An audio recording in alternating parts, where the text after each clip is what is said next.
What's up, guys? Jesse the Mycophiliac here.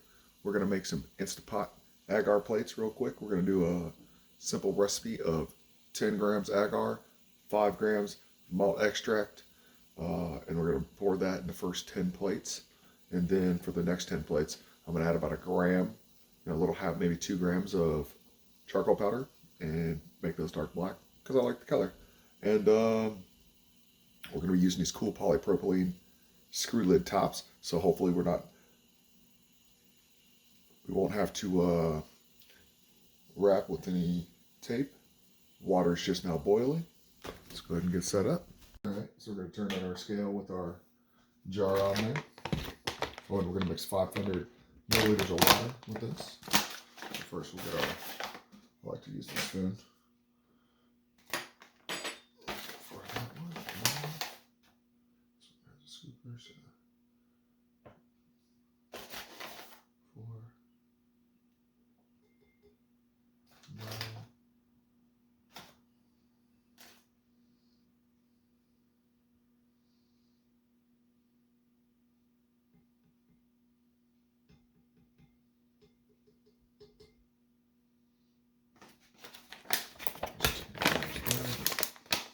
Let our water cool down just a bit.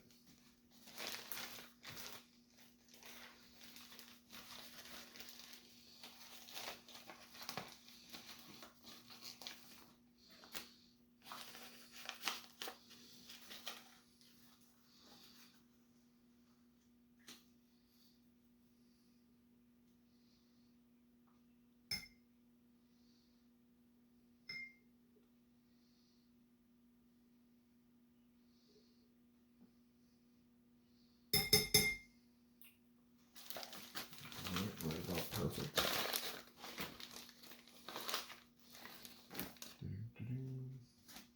Now we're going to bring our boiling water over, or less than boiling water.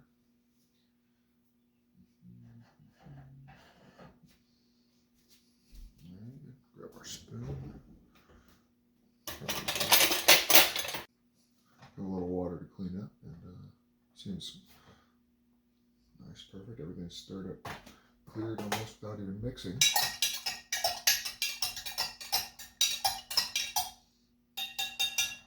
It's a little hot to the touch, so be gentle with it. One, just have to pour a couple. 1, 2, 3. One,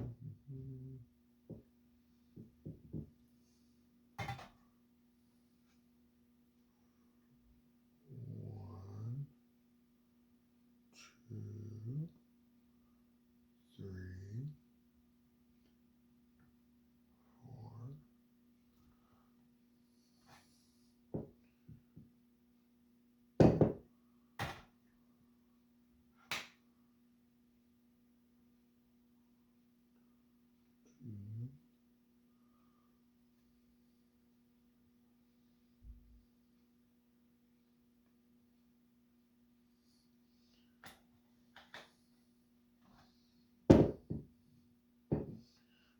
Now we're going to drop some, make these all a little thicker.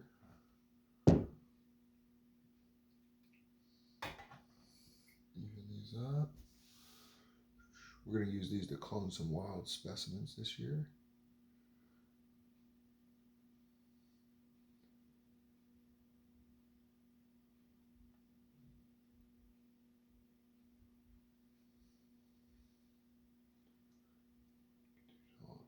Sauce. Get a little extra sauce in each of these before I add this charcoal.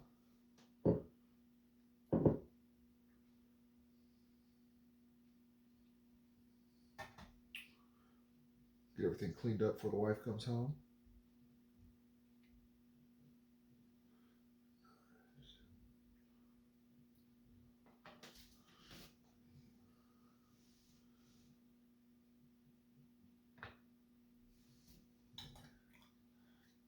There. I'll charcoal these 10.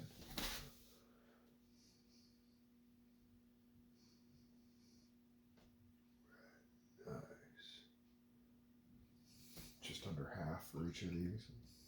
Millimeters.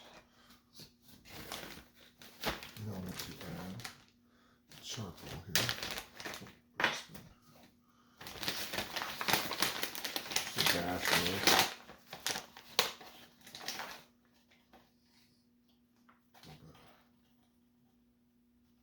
Just for the colors, you know, just for the color. I'm gonna add no anything fancy.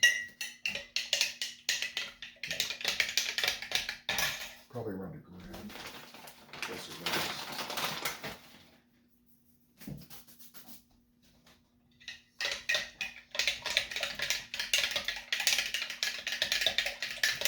Sometimes it'll leave little black flakes in there, you know. Try to avoid that.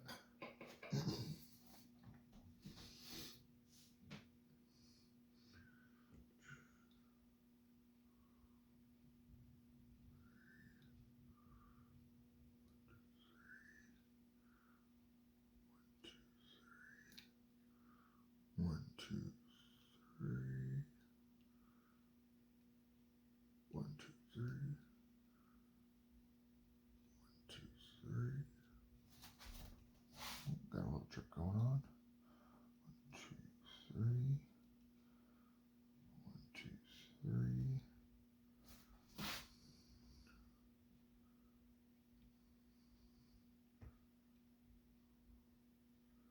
Nice.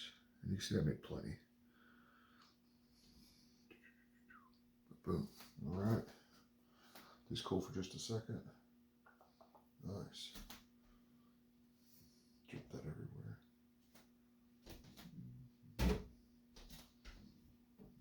All right, so these have all cooled down a little bit. Now we're going to go ahead and kind of dry them off a little bit if we need to as we tighten up the lids. But we're going to leave the lids loose like so. So we'll put them on. You can just tighten them all the way down if you want. And I like to leave them loose enough, especially these reusable ones, to basically bounce. Just be able to release air without coming off. You know, boom, just a little turn off. And that's good right there, perfect. And then we're gonna stack them up on this plate. So this is the bottom of like one of my wife's cake trays. And this is what I like to stack things on. So we're gonna stack them all on here as we do this. I'm gonna scale out of the way. A little water there under the scale from pouring that boiling water. And all these are going to fit on here nicely. And if I need it.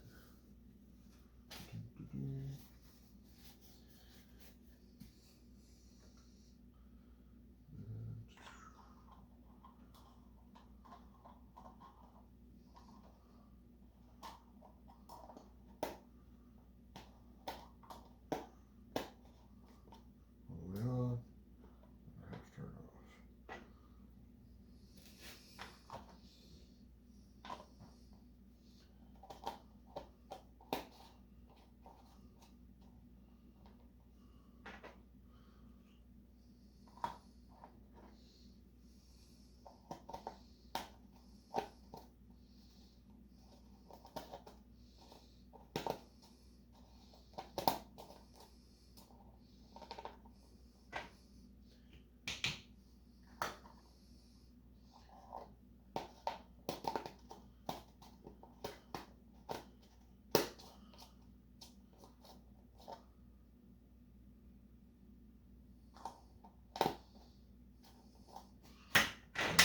A little bit. Really just around the ring.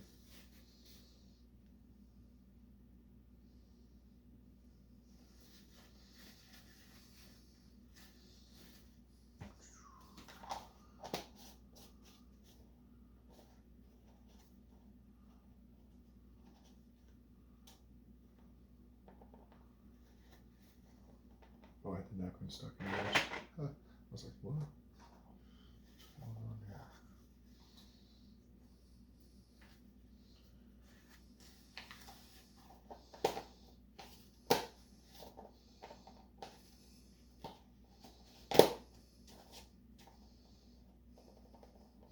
See, I got pulled pretty hard up on that.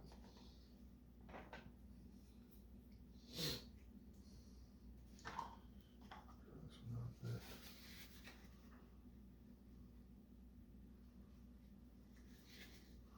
It's okay even if you mess up hit the stuff a little bit, because it's going to flatten back out inside the Instapot. So as you're drying it out, if you hit a little jelly or hit a little of the agar on there, it's not really a big deal. You hit it, just mess it up, get it stuck in your napkin.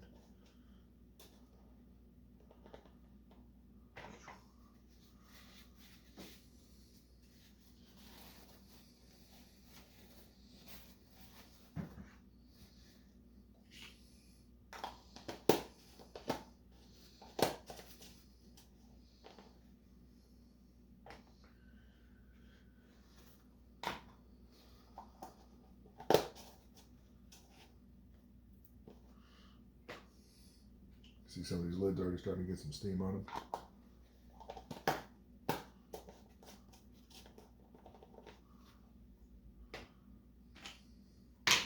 Oh. Going to the Agar. Black Agar.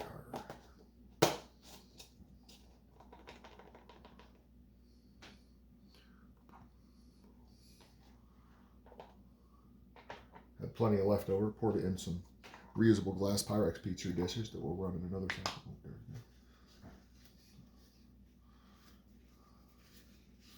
we go.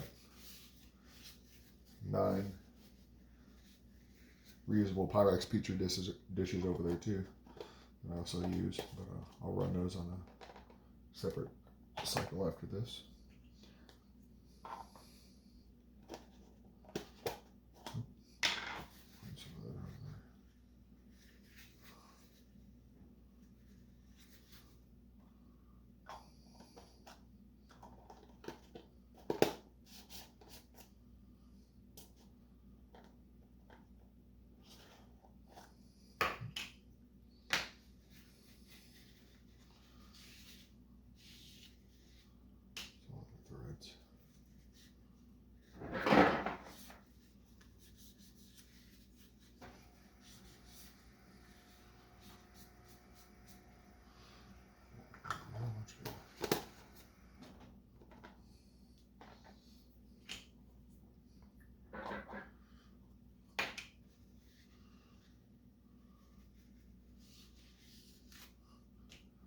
I'm using these to maybe clone some mushrooms, collect some wild mushrooms, collect some wild spores here in Alaska this season. Spring's coming, so I want to have plenty of plates ready for fun experiments and walks in the woods. My first summer to get out and do my own thing in a while, really. Just graduated, so outdoor studies major here in Alaska. No, I don't have first summer without a whole bunch of responsibilities, so it's going to be nice.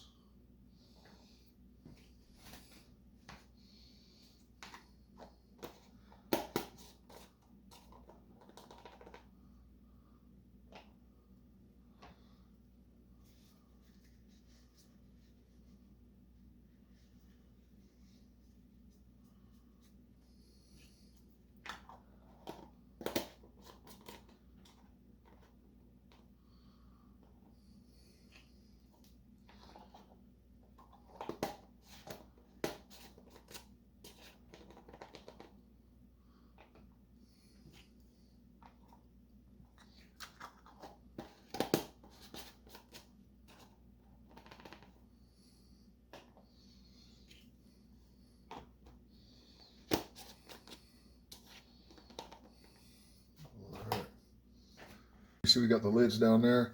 I'll just throw a couple of them in there. They rust pretty quick, but I use them to hold these cake pans up. I got a whole set of these cake pans, but I use the bigger one like I showed you, stacked it up on. It was kind of hot to gauge how things stack in there. So we'll put that in there and stack all our petri dishes in there. You kind of saw how it stacks. I got another cake pan we use for the top. It's just like this, only a little bit smaller. I use whenever we're doing the bags and everything. I'm trying to hold the camera and show you all this at the same time. Do it with the other hand. And but it lets me know, how I'm gonna stack stuff, like from the bags and whatnot. Just gonna touch the edges. I can use it to size too. And let me know what I gotta do. This is pretty good. I'll be able to fit some of those reusable Pyrex ones in here as well at the same time. Go ahead. Okay, we're just gonna put it on 30 minutes. Keep warm off. Pressure cook, and that'll should sterilize that. We'll open it up in front of the flow hood down in the tent, unload those, and do the next ones, and let it pretty much cool down naturally on its own. All right, so it's finished cooking. We're gonna let some steam out. I like to use a rag for this. A rag over here in case it starts blowing in my direction, and then we're gonna go ahead and make sure it's a little angled away. Unplug this, don't do that anymore, and I like to use the rag.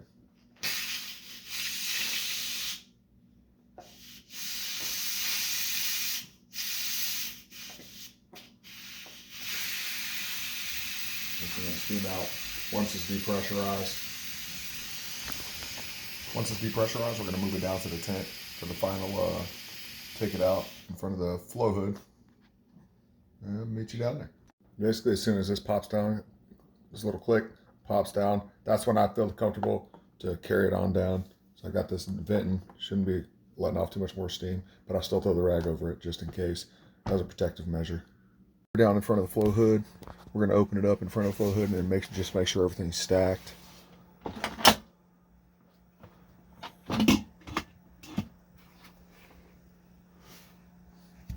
Alright, doesn't look like anything fell over. Looks like we're all stacked. See that steam coming out of there. And we're just going to set it like this here and allow it to cool like this in front of the flint fan. And I'll come back when that's cooled, but you can see all the jars made it. All the jugs look pretty good. Move this out of the way a little bit if you want. Oh, look, glad I moved it there as we tilted over. I was worried about that. So, because they're hot, it'll stay, it'll flatten back out. Alright, the plates turned out pretty good. I'm pretty happy with these reusable plastic ones. Now that I see that they lasted and none of the lids popped off, air was able to escape, and it worked in the Instapot. I'll probably try to get some filters and injection ports on these. Maybe I'll order some, the sticky ones, and some of this filter tape and see how they perform with those. But yeah, some of them have a little more agar than I wanted, but I think they'll be good for cloning wild mushrooms up here in Alaska. Let me know if y'all have any kind of questions about what I'm doing or what I do with these. Hopefully collect some nice Hericium strains up here in Alaska and some other wild mushrooms. Super stoked this year. Got plenty of time to be doing stuff like this, little side projects. Thanks for watching.